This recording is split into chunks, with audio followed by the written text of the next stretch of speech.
আমার ছোট্ট একটা স্বপ্ন আছে, সেই স্বপ্নটা হলো এখন 1500 আছে, আমি 1000 এতিম এট এ টাইম একসাথে এক জায়গায় করে, রাজার ছেলেদেরকে যেরকম লালন পালন করে, বড় লোকের ছেলেদেরকে যেরকম লালন পালন করে, ঠিক ওই রকম 1000 ছেলেকে আমি এক জায়গায় করে হাফেজ আলেম বানাতে চাই। আল্লাহ যেন আমাকে সেই পর্যন্ত বাঁচায় রাখে। সবাই জোরে বলেন আমিন। বাংলাদেশের সকল মাদ্রাসাকে যেন, আর একটা বিষয়, এই মাদ্রাসার আমি এখানে অনেক হুজুর আছেন, আমি আমার আরেকটা আমল আছে, সেটা হলো আমি বাচ্চাদেরকে নাম ধরে ডাকি না।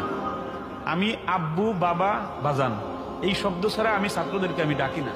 1 2 নাম্বার, শারীরিক শাসনমুক্ত, মানসিক ভয়মুক্ত আমার হেফজোখানাটা।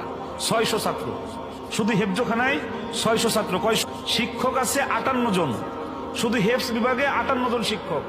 শারীরিক শাসনমুক্ত, মানসিক ভয়মুক্ত হেফজখানা, যেখানে কোনো মারামারি নাই। বাচ্চাদেরকে শুধু